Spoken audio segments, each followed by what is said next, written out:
Olá, pessoal, tudo bom? Espero que sim. Vamos nós para a nossa 28ª semana de aula online.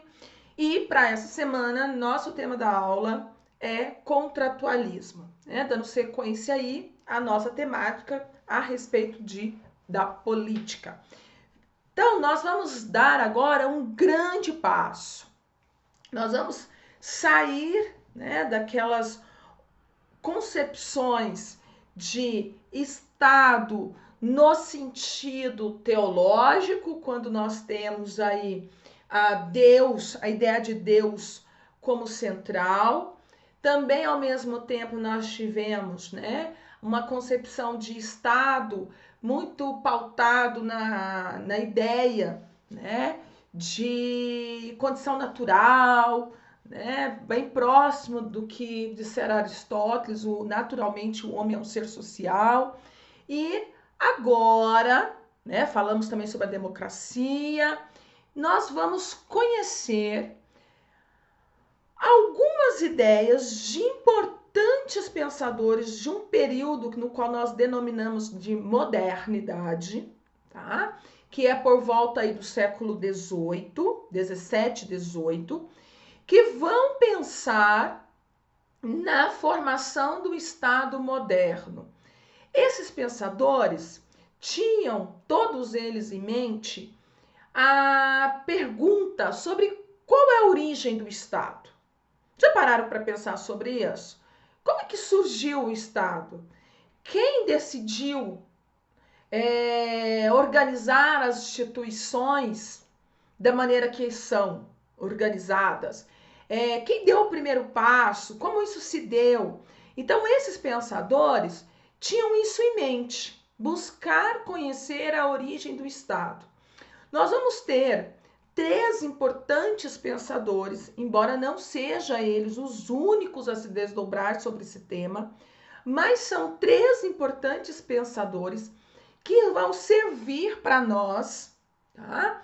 Como orientadores nessa questão.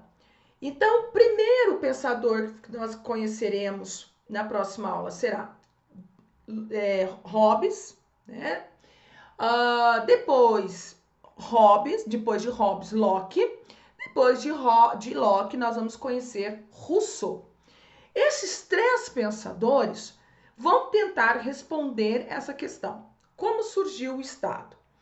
Embora cada um deles ofereça concepções diferentes de como se deu a formação do Estado, todos eles vão partir de uma condição a qual nós vamos, né, ressaltar aqui que é uma condição hipotética, uma condição abstrata, não de fato, de que o Estado ele surge a partir de uma determinação ou de uma lógica, melhor dizendo, jurídica. Por que isso? Porque o Estado surge a partir de uma ideia de contrato, tá? Então, esses filósofos, a princípio, vão dar origem a uma teoria nomeada de contratualismo. Então, todas as vezes que nós estivermos diante de alguém que se denomina ou, né, que está expondo uma perspectiva do Estado contratualista, esse indivíduo ou essa teoria, ela parte do princípio, então, que a organização do Estado, a fundamentação do Estado, ela é jurídica. Por quê? Porque ela é pautada numa relação do contrato. O que está envolvido num contrato? Um contrato envolve partes, certo? E essas partes, pensando então no Estado, são, né, compostas por quais personagens? Então, nós temos o contrato, que de um lado tem o homem comum, tá? Que podemos nomear aqui como o cidadão, porque nós estamos agora pensando em uma sociedade que vai ter um corpo civil. Então, esse civita, tá? Nós vamos substituir aqui a ideia de polis, tá? Por civita. Então, esse civil, esse sujeito do Estado agora jurídico, ele vai fazer um acordo com outro sujeito. Quem é esse sujeito que está do outro lado? O legislador. E quem é esse legislador? O meu representante, então, de povo, certo? De civil. Que pode ser, a princípio, como nós veremos, um monarca, tá? Então, o monarca, ele é o representante do povo e é a ele atribuído alguns direitos, mas também alguns deveres. E da mesma maneira acontece com o cidadão, com esse civil.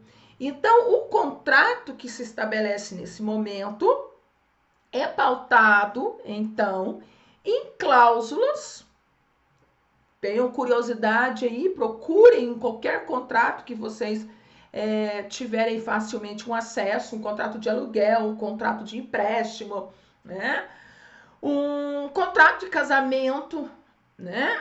É estabelecido o quê? É estabelecido alguns critérios, normativas, que irão regular aquele contrato. Essas normativas estão pautadas na relação de direito e deveres. Então, o contratualismo, tá, é essa teoria de que a origem da sociedade do poder político se dá a partir de um contrato. Um contrato só pode ser legítimo se há o quê? Uma vontade livre dos agentes do contrato. Então, mesmo sendo em um momento em que esses autores, Hobbes, Locke, Rousseau, não conseguem claramente definir como vai se dar esse primeiro passo para essa união social, que agora a gente vai chamar de Estado Civil, eles não conseguem dizer, então, como é que foi feito isso, tá? Se foi de consenso, se não foi de consenso, se de fato houve esse contrato. Acontece que foi um acordo. E esse acordo, tá?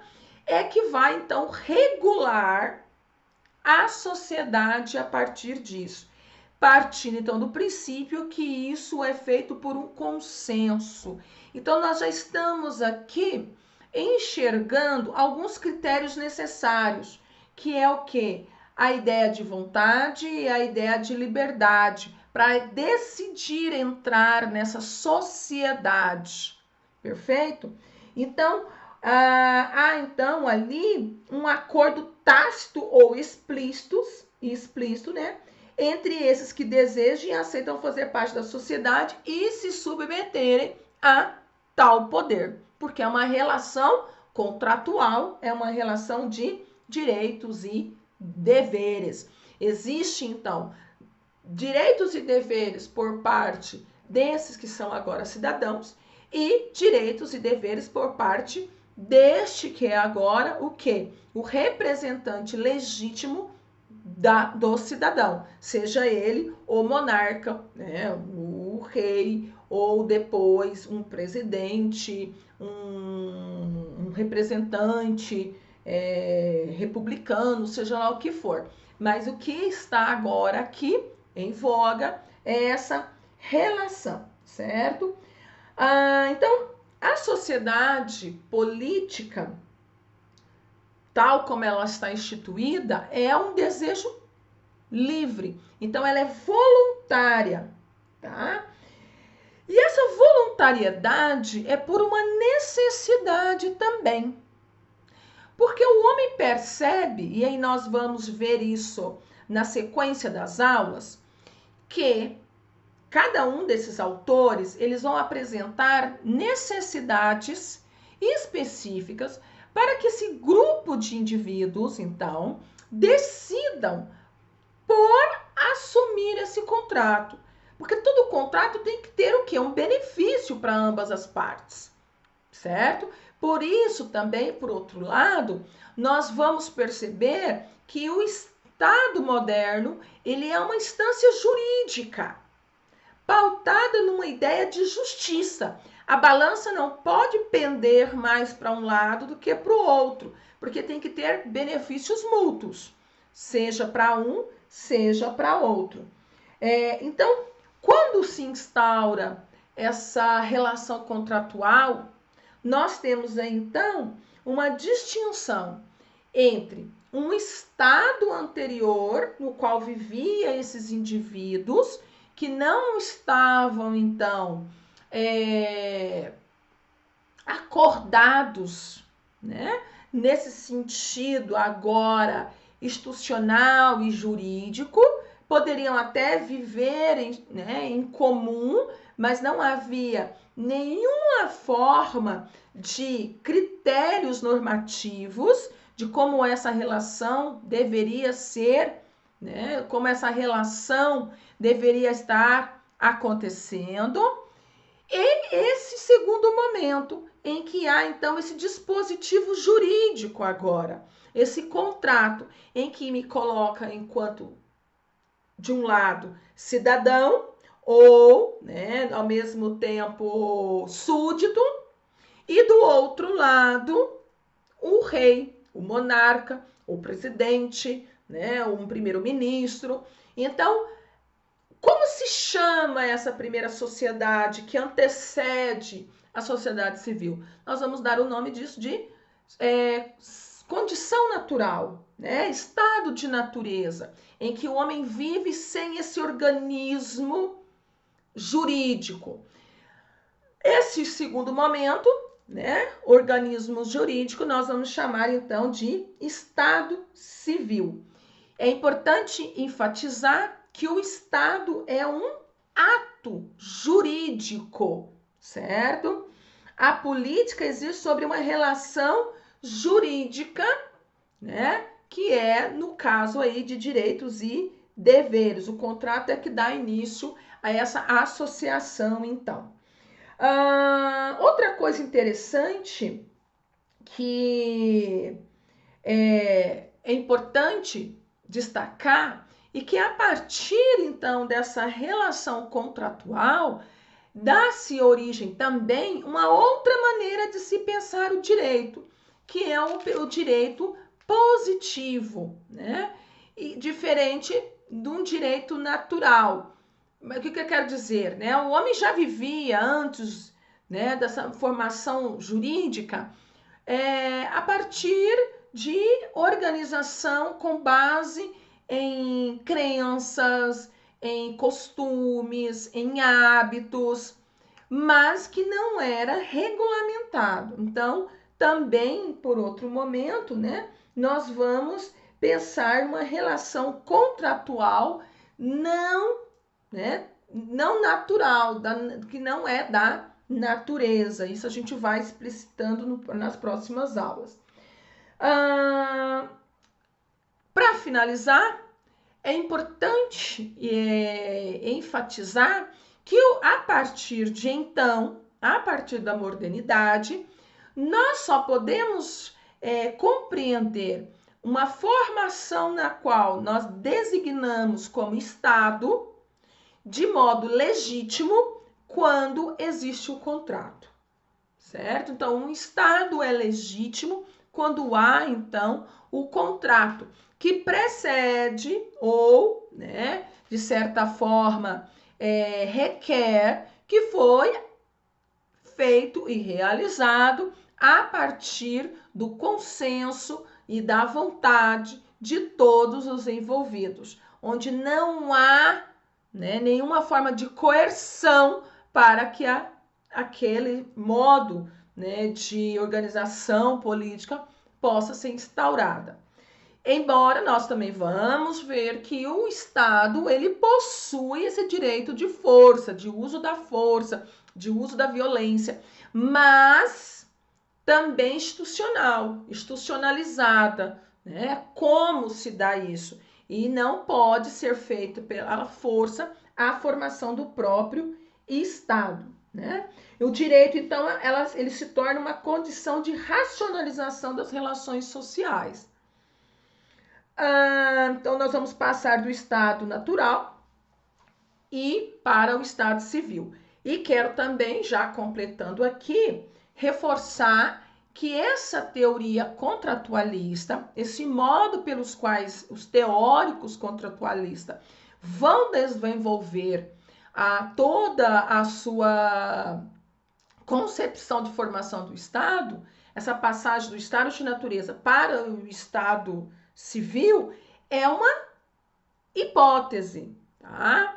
É um exercício de abstração, é um exercício filosófico de abstração. Não quer dizer que isso de fato tenha ocorrido, que o homem em determinado momento tenha vivido tal como descreve, né, esses teóricos em suas obras, beleza? Espero que tenha sido rápido e, né, suficientemente claro, mas nós vamos nos encontrar aí na nossa segunda aula da semana para tirar dúvidas e fazer algumas observações que ainda são pertinentes, ok? Consulte o material teórico que já está disponível lá na sala virtual. Abraços para vocês!